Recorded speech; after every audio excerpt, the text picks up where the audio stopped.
Hello everyone and welcome to Web Strategies Live, the video broadcast for the modern marketer and business owner where we share with you how to generate leads and sales online. I'm Chris Leone. I'm Phil Woods. And we are broadcasting live from Web Strategies headquarters just outside Richmond, Virginia. In fact, this is our last show from our current office. We are moving into a bigger space tomorrow, as a matter of fact. So the next show will come live from the new office. At least that's the plan. So today's show is about DIY tools.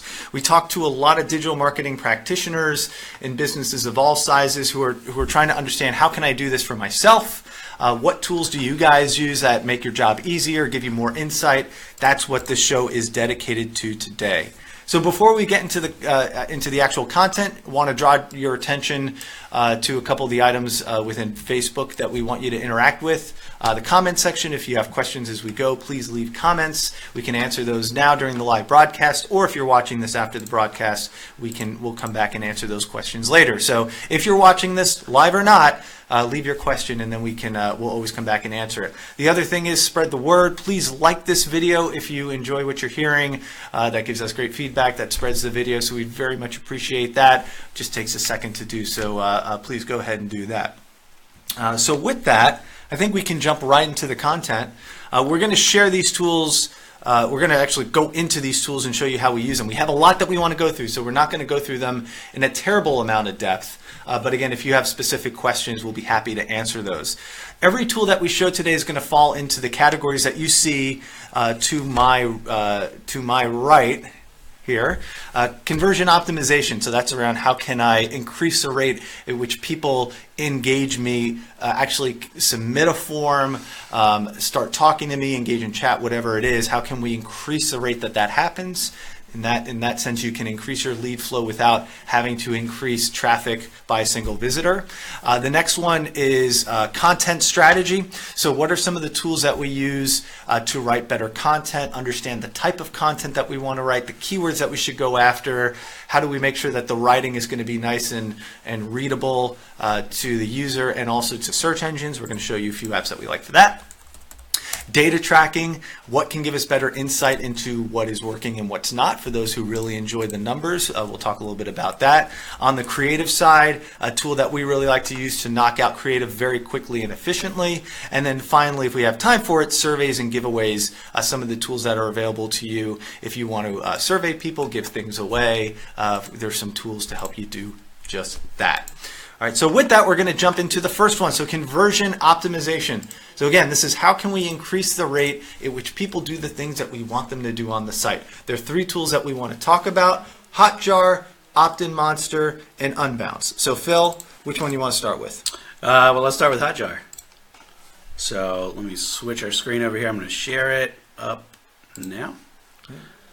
We love Hotjar. We use this on many, many accounts right now. It does a whole bunch of things, right, Phil? It's not limited to a single one. So why don't we go through what this is capable of? Yeah, and we'll probably speak to what we've used the most, right? So Hotjar does heat maps. It can track your funnels. It can do forms for you. It can do on-site surveys. But the way that we've used it, one, primarily is to track kind of on-site engagement and where users are navigating on a given page. So for that, we use the heat maps, and in the heat map tool, this is what it's going to end up looking like. You can see which elements, which links, which buttons are people clicking on a page. Mm-hmm. They also have a movement map and a scroll map, mm-hmm. part of this same kind of tool set. Mm-hmm. And when you set up one of these, you automatically get all of those tools. So the movement map ends up oftentimes looking a lot like the click map. This is where the actual mouse moved on the page. Mm-hmm. And then the last thing is the scroll map. So if you have a long page, or if you have a lot of really good content further down the page, and you want to understand how visible that content is, the scroll map will give you that idea. They usually put a line in on where the average fold is. So your visible content to most users is above that point. Mm-hmm. And the less visible content's below that point. So it changes color, and down here it tells you, right in the middle of my screen right now, 34% of our visitors got to this point, mm-hmm. which actually, to be that far below the fold is pretty good. We'll see a lot of sites drop off pretty heavily and frequently get below 15% visibility mm-hmm. below the fold. So that's how you end up kind of using this, is figuring out if we have our conversion points and our most important content is below the fold, you can understand whether it's actually being visible or not. Yeah, one of my favorite things to do on this tool, Phil, is just to understand where the fold is for most users. So if we don't have any call to action where they're in that section where there's 100% visibility, then that's a very easy change that you can make. Just move that call to action a little bit further up, or we're not against long pages. We love long pages, in fact, if they're really informative, but people have to understand that there's something below what they're looking at. So one of the mistakes that happens in design typically is that you design that very top part to make it look like it's a standalone page, and people don't understand that you can actually scroll lower than that. So you want the next section even to be just slightly cut off, but just above that 100% mark, so you make sure everyone understands there's more to that page. Yeah. So that's one of the ways you could use that. Exactly. There are other features of this, one of them being the survey function, which we use, to gather data. Obviously, that's what surveys are for. But a lot of times we'll ask feedback around, did you find what you were looking for? Or, how could this page be laid out better? And we'll use the embedded survey tool for that. I know we're going to talk a little bit at the end, if time allows, about surveys, so I'm not going to spend much more time on that. I will say that survey tool is one of my favorite. We don't have one running on our site right now, but I could show you another site where I know it's on. Can you go to SoftChalk? Mm-hmm. Or no, actually go to their website. We'll pull up a working example. This is one of my favorite ways to use this pop-up survey. In fact, if you're going to use Hotjar, this would be, I think, the one thing you can do. Go to the 30-day trial. And I recommend you put these on all of your landing pages. And what you're doing is you're asking really just one question, one or two questions. So this will pop up in a second. Right there. So this is a Hotjar survey, and it says, can we ask you two quick questions? How well aligned is this page with what you're looking for? And then if you answer that question, the next one says, what are you looking for ideally, right? But really, this is the first question, the only question that you can start asking. And the thing I love about this is it helps you understand whether or not you're bringing the right attention into your landing page. So one of the many problems with low converting landing pages is that you're not actually bringing the right attention onto the page. You're buying the wrong type of traffic. So if that's the case, you have a problem with your campaigns, right? Your campaigns are targeting the wrong people. But if on a survey like this, you find that everyone says, hey, this is actually what I'm looking for, but your conversion rate's still low, then you have a problem with the landing page itself or the offer or the product. And that means you don't have an attention problem, you have a conversion problem. So what can you change on this page to get more people to actually convert? A simple survey like that through Hotjar would be the way to figure that out. I think we could dedicate a couple episodes to conversion optimization tactics. But we said before the show, we've got 2 minutes per tool because we've got a long list of tools and we're already behind schedule. So all right, we're going to move next on. one, Opt-in Monster. Yep. All right, so talk about this. So how do we use Opt-in Monster? It has a number of built-in features, and you can get these features now within other tools, which we're going to cover. But when we first started using this, it was kind of the only thing on the market, at least that was competitively priced, that we found that did what we want. But they have a number of different templates for slide-outs, pop-ups, and different types of opt-ins or conversion tactics that hover on the page. So here's an example of one. This would be, it's not on a live site, but this is within their builder of one that would pop up in the lower right-hand corner of the site. This particular one does not have a form built in it, but these can have forms in them, so you don't actually have to navigate elsewhere to convert. But we found when we started using these a couple of years ago, the conversion rate on our page or on our website in general went through the roof. So this is a great tool. Again, they have loads of templates in here, and they have different versions of pop-ups and slide-outs and hovers and page takeovers and all sorts of different things. So I would experiment with those different templates. Yeah, and just to be clear, what you're saying here, Phil, is that if you were to click this, it would bring you to another page. This particular one, yeah. Right, but you can also make it so that gray box that says sign up for free, that can be an email capture form. For sure. Right, and that's probably one of the easiest ways to use this. You want to get a ton of emails really quickly. You implement something like this and it pops up a whole bunch of different ways. So we like that tool a lot. The only thing you want to be careful of is the information that you're collecting actionable enough, because the less you ask for, the harder it is to take action on. So if all you're doing is getting a bunch of emails and you don't have first names and you don't know who they're associated with, it becomes hard to segment that database, but you can certainly drive up a lot of volume. Yep. Okay, next one. Next one is Unbounce. And of all the tools that we're going to talk about today, this is probably the one that we're using the most right now. We have dozens of clients using landing pages through Unbounce. So Unbounce is a landing page tool. This is what their admin looks like, and they have a very user-friendly, DIY-friendly, non-technical, build-your-own landing page tool here. So they have a number of templates, or you can create from scratch. But ultimately, the point is to create landing pages that are stripped down and conversion-focused, so that you can get more results from your online campaigns. And they recently came out with some of the features that were in Opt-in Monster. So if you want to do landing pages and on-site opt-ins, you actually don't need two separate tools now. You can do it all within Unbounce. So some of those features that we just talked about are part of this program as well. Unbounce also does a pretty good job at syncing up with other applications you might use. So when you're collecting data on a landing page like this and you want that data to go into an email marketing system or a CRM or a marketing automation system, this platform can do that for you. Mm-hmm. I mean, this is something that you can have an individual spend most of their time in this if you're running enough campaigns. For sure. Yeah. It's super, super, super powerful. Mm-hmm. Anyone who's running a campaign needs to be using landing pages, and this is really the best way to create those landing pages. That's right. We do see some questions coming in. We're going to get back to those in a second. So I'll acknowledge, I see your, Sharita, you're asking that question. We're going to come back to that in a minute.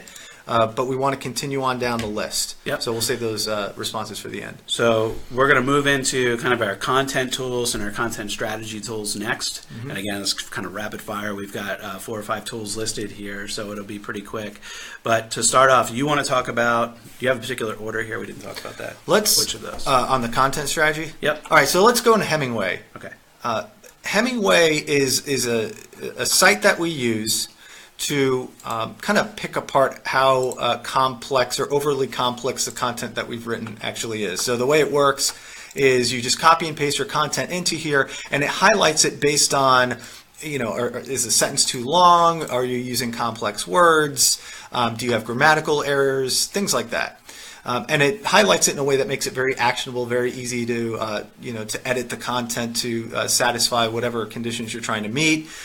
When it comes to SEO and when it comes just to conversion rate optimization to be overall, you don't want to have an advanced reading grade level. So if your writer is either writing about something that's complex or they just have a tendency to try and sound smarter than they actually are, that readability level may be like 12, 13, 14 or something like that. That actually can hurt you from a conversion rate optimization. So, and what I mean is when somebody comes in, are they engaging with the content? Is it easy to read, easy to digest, easy to get through quickly? You achieve that by having a lower grade level, maybe in that 7, 8, 9 range or so. So that's what we would aim for. Just copy that content, paste it in here, make sure the reading level is down to maybe at least a 9 or a 10 and maybe even a little bit lower than that. And then you can, again, use it as more of an editor for grammatical stuff and start to trim down sentence length and things like that.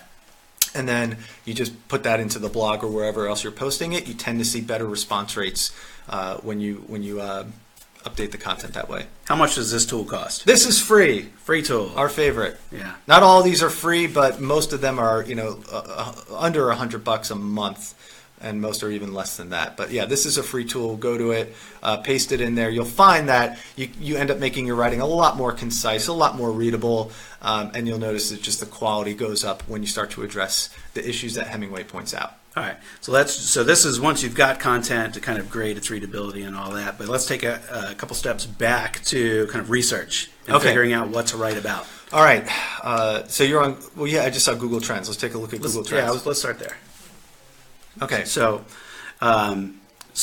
we use this tool kind of earlier in the process to come up with some ideas, right, for types of words to use and what the volume is around those words. And oftentimes we can use this tool to make comparisons. So we didn't script this. Let's come up with kind of a quick comparison. What would it be? I know one relevant to us that I haven't looked at in a while. Digital marketing versus online marketing. Okay. Right? We've looked at this in the past to try to figure out what people search for. Yeah, should we be trying to win keywords on the word digital marketing or online marketing? And ultimately, which one has more volume? Right. So at a quick glance, this is what we can see. Red line's on the online marketing, blue line is digital, and this tells us obviously based on these, the digital one is 2 to 3 times the volume. They just give you kind of an index number here. but 45 versus 99 on the most recent point, so more than double the volume available on digital versus online. So that's how we can use this tool from a quick glance. You scroll down the page, and they'll give you some other related queries that you could consider.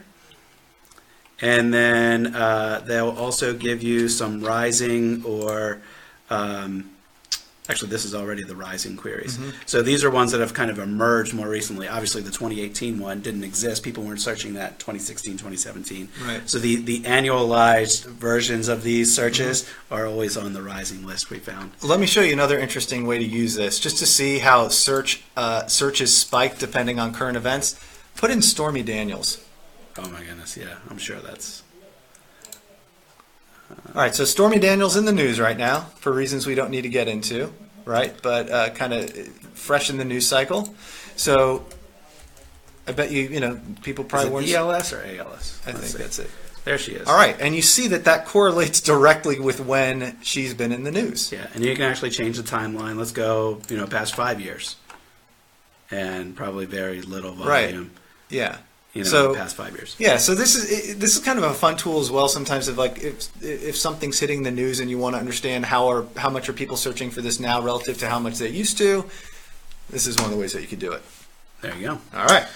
Next tool. I knew I'd find a way to work Stormy Daniels into a Facebook Live, and I just did. I'm not surprised. All right. Answer the public. This is another keyword research tool that goes into a lot more depth than Google Trends. So Google Trends is about as transparent as Google gets when it comes to how often people are searching certain keywords. There's one other tool that it's fairly transparent on. But what this does is it pulls all that keyword data in and then shows you close variations of that term. So we like to put this in when we're trying to explore a topic and understand what are maybe the different variations, permutations of a root keyword that we're trying to research, so that we can find content on which we could write about. Okay, so Phil just typed in digital marketing, and then this giant graph here has things like, which digital marketing course, or which people looking up digital marketing courses, how digital marketing works. I can't even read your screen because of this. This is my one complaint about the tools. It's kind of hard to. It's hard to read. But ultimately, you can get a lot of ideas for different things that people search related to this query. Yeah. And they give you all the questions around the wheel: who, what, where, when, why, how. And then there's other common threads with common words used, so are, will, can, and so on. And they use those and give you the related searches. Yeah. And then they give you some other tools to kind of visualize that and to find different topics and themes that you could possibly explore further or write about ultimately. Yeah, so if you are writing content or responsible for producing content or even managing content for your business, take the service that you offer the marketplace, just your core service or your core product, put it into here, and I guarantee you, if it's your responsibility to come up with ideas and different ways you can write about that topic, you will be inspired by this, and you'll come away with several topics that you can go write about. So this is a quick, easy one, and free. Free. We love free. And so is Google Trends. So this was 3 free tools in a row. All right. SEMrush, not free, but this is a powerful one. If you're really into search marketing, if it is your job in your company to increase traffic to your website through search, so you're doing SEO or pay-per-click, or you're managing somebody who is, this is a insanely powerful, valuable tool. In our opinion, it's best in class for this type of stuff. And it pretty much tells you almost anything that you could know that is publicly available about your competitors, the keywords that they rank for, the keywords they get traffic for, and the same thing for you. So there's a ton of discovery that can happen in this tool. And this is something that we spend a lot of time in ourselves. Yeah. So just a quick, 30-second run through of what you get in here. The first tool, and probably the most commonly used in our shop, is the domain overview. And you plug in any domain into the tool. It's going to give you a snapshot of how much traffic they might get from organic search, how much traffic they might get from paid search. We do very little ourselves. How many backlinks they have, if there has been any discovered display advertising for that domain, and then you also get kind of a trend line of each of those things available here. And then from there, you can kind of dig into a number of these in detail. So you get a list of keywords that they currently rank for. You get a distribution of their rankings. You can see who this tool has discovered as being some of the top competitors for this domain. So that's based on the types of keywords that they rank for and the amount of traffic that they get. So you can drill into any of these and get more detail about any of the particular things that are shown here on the overview. If they have a history of advertising, there will be some sample ads down in this section, so you can start to pick apart what their ad copy is and what they're bidding on and all sorts of stuff. So really powerful tool for both organic and SEO strategy and content strategy, but also for advertising and competitive research. Yeah, this is a powerful tool. It costs money. It's for those who are really going into depth with this kind of stuff. This is a kind of a high-powered machine of a tool. So if you're only just barely touching digital marketing, this is probably well above what you need to be doing. But if you're in the game of search, if you're in the game of SEO, that's the tool for you. Yep. Okay. All right. Let's move on. Data tracking. All right, so there's one that goes without saying that we weren't even gonna, it's not even on our list, but Google Analytics is the standard way of capturing data on your website, right? It's anonymous data, put the tracking code in, tons of reports, it's anonymous, that's the only thing, but otherwise that's, where most of your site data should and can be collected. That's a free tool for pretty much most small, medium business websites. You only have to start paying when you start to collect a ton of data and you need, you don't want your data sampled and everything like that. So let's just say Google Analytics is a given in this case. There are two other tools that we want to show you, CallRail and Data Studio. So let's start with CallRail. You have Data Studio open, so let's go with that. Let's do that. All right. So Data Studio is a newer tool from the Google team that acts as a visualization tool for both your Google Analytics data, and this is where the magic comes in, all the other resources that you're pulling data from. So the beauty of this is that it's not just a custom reporting visualization tool for your Google Analytics data. You can bring in through APIs pretty much any other data resource that is connected to Google Studio, Data Studio, right? Yep. I mean, the list goes on, but we can bring in phone call tracking. You can bring in other lead generation tools tracking into this type of thing. I mean, Phil. Facebook ads, LinkedIn ads, data from your email marketing system if you really wanted to. So, and virtually, you could bring in any other like third-party data too. You can link to a Google spreadsheet that contains data from some other source. So if you had like your own proprietary in-house reporting or something and you wanted to visualize it along with your other reporting, you could do that. So really the possibilities are limitless. But if you just wanted a better way to look at and to summarize, even if it's just your Google Analytics data, because there's a lot to get lost in Google Analytics. So if you wanted to kind of simplify what you're reporting from Google Analytics and put it on one kind of dashboard style report, Data Studio is a good tool to do that. And that's kind of what we put here in this little sample. Yeah. But this is all just happens to be analytics data. But you can pull in Facebook, your Google AdWords, and lots of other different things. Yeah, this is an absolute game changer in the space of data and visualization online. Again, it's only been out a couple years, but if you have a bunch of different tools running and there's data coming out of those, and you want to find a way to bring it all into one place and visualize it and have a lot of customization over that visualization, this is a tool for you. And Phil, how much is it? This is free. Free. How about that? Best price. We love free. All right, next tool, CallRail. All right. So CallRail, we use a lot. I mean, ultimately as marketers, we are kind of on the hook to show performance of our efforts. And we know a lot of the interactions with the different types of clients we deal with happen offline. So, whether it's a request for an appointment or if it's a quote-based, sales process, or, there's a long sales cycle and some information needs to get gathered, the phone ends up playing a big role in a lot of the different types of transactions. So we use CallRail, and ultimately it can log calls from any online source, and then it can report back to us what those sources are. So for example, here's a little summary of the calls generated last month. There were hundreds of them. Many of them were from organic. This many came from paid. This many came direct, this came from some landing pages, and so on. And you can start to track where your different offline interactions are are coming from. If you're not using call tracking right now, this is a no-brainer. It's not very expensive at all, especially for the insight that you're going to get out of it. When it comes to call tracking, we consider this to be the best, if not one of the best. And again, there's so many leads that you're probably not tracking. If you're trying to understand accountability back to your campaigns, if you don't know how many phone calls your campaigns are generating, then you're obviously missing a lot of insight and a lot of reporting out of that. Yeah. So you put that on there. The thing I love about CallRail is how easy it is to implement. It used to be that you had to go into the HTML code and put special code around the phone number and have it switch out based on the campaign. You had to do all these like URL parameters, all this mess.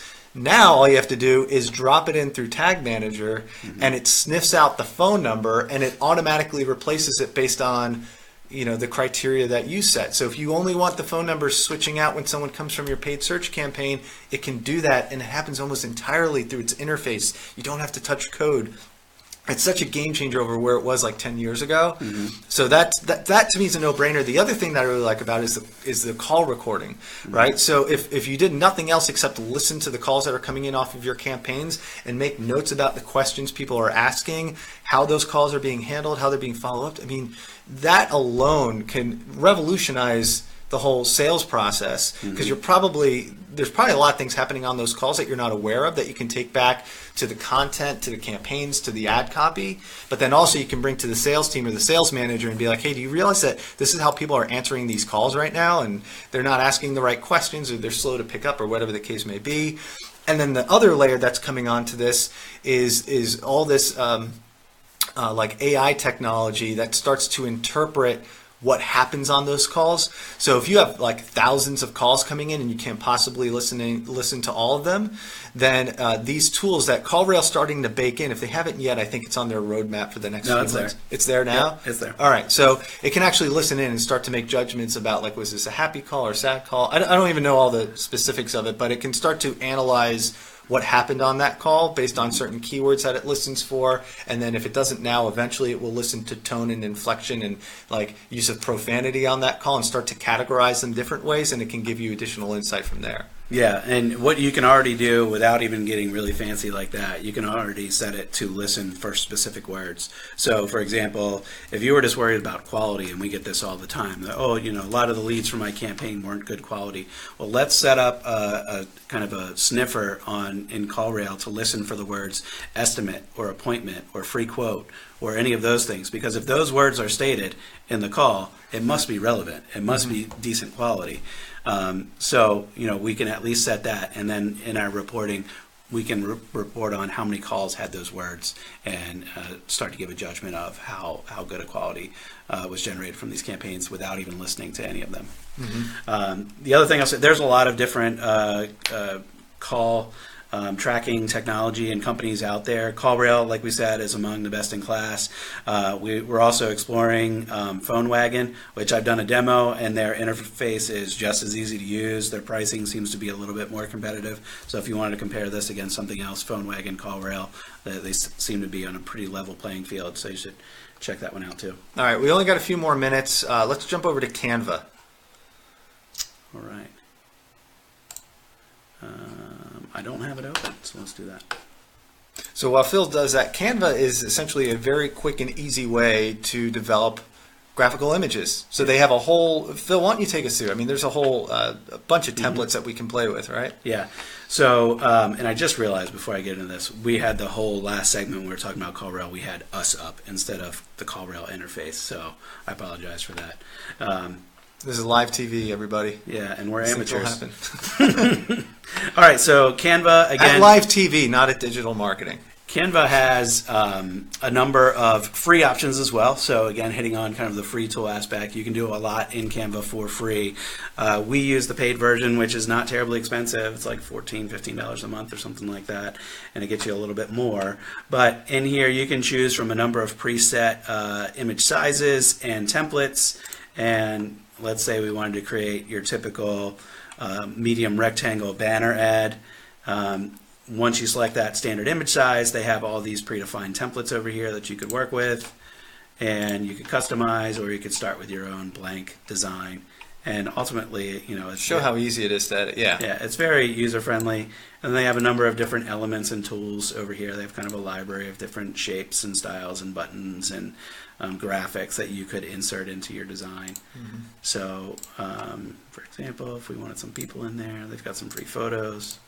So, all of it's pretty easy to work with. So you don't need to be a designer to figure this out.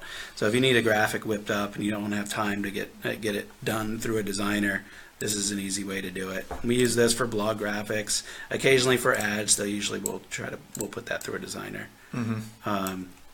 There's just I think it'll also do some print. It has some print templates in here. We've done different kinds of like postcards for clients occasionally. Not that we do a lot of print work, but if we're trying to gather like online reviews or something for a client, we'll whip up a postcard for them that says, "Have your technicians hand this out to every customer," and it guides them back to a spot somewhere online to get a review online. So that's Canva. All right. Well, we've kind of run out of time to hit the surveys, giveaways. If you are interested in doing surveys and giveaways, SurveyMonkey is one of the ways to do that. And then there's another program on there too. Hotjar, actually, you can do surveys through Hotjar. And then what was the other one? Woobox. So look that up if you're looking to do surveys. Let's jump into QA though, because we have had a couple questions come in. I know Kelly from our team has already answered one of those. Let me get to Sharita's question. So Sharita, your question was, are surveys blocked with pop-up blockers? It's a good question. Not usually. Not usually. It depends on how that pop-up comes in. So it depends on the pop-up blocker being used too, because some sniff for different types of scripts and applications. So, right.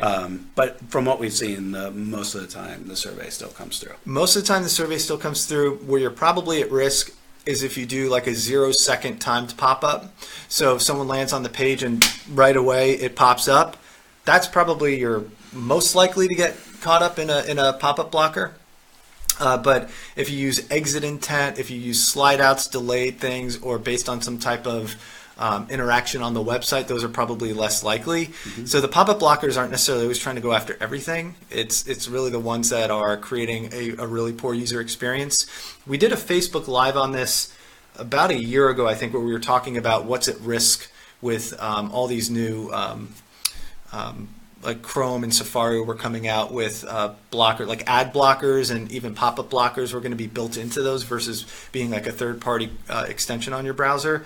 And we go into how they're targeting very specific types of what they consider abusive ads or pop-ups. So yeah, again, it depends, but I think if you steer clear of like instant pop-ups and instead go for like delayed slide outs, exit intent, you're probably going to be safe. And worst case scenario, you're just going to see maybe a decline, but not a decline to a degree, but not like sweeping. It's not going to work anymore. Okay.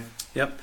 So another question here: how do we feel about the paid version of SpyFu versus SEMrush? We had used SpyFu in the past. In fact, I was a big fan of it, and I was reluctant to change just because I'm a turtle. But I think we found more utility long term out of SEMrush, right? Yeah. So SpyFu, I thought was better on the advertising side. SEMrush, I think, was better on kind of the holistic kind of keyword and content research, and it kind of does enough for advertising for us. Yeah, I would say that you can't lose if you're using one or the other. I think SpyFu is a little less expensive. In the reviews that I've seen and talked to people, they're pretty much neck and neck. But we found, as we've started to use the tool more throughout the entire agency and a lot more for content strategy, that SEMrush has been invaluable to us. Yeah. So that's a tool we really prefer. But if you're using SpyFu, I don't think you could lose there either. And then follow up, or second part of that question: would you compare Moz to SEMrush? I think SEMrush gives you a lot more information. That's been my experience. Yeah, I was just going to say kind of same thing, but a different way. I don't think we were limited by SEMrush, or Moz would give us anything additional that we don't get out of SEMrush. So yeah, and I don't feel like we're missing anything. I feel like SEMrush probably understands what you're trying to do from more of a tactical perspective and presents the data that way a little bit better than Moz does. Not that Moz doesn't know their stuff; they're some of the best SEOs, but No, I keep coming back to SEMrush just because of the wealth of the data, provided that you know how to use it. So if you're trying to do something really specific, look up what you're trying to do in SEMrush, and there's probably a tutorial out there walking you through exactly how to do it. Yeah. Okay. So I think that does it for our questions That rounds today. it out. Yeah. All right, great. Well, our next show is going to be live from our new office, which we're really looking forward to. So we hope you'll join us for that. Otherwise, I'm Chris Leone, I'm Phil Woods. and thanks for joining us today. Thank you. See ya.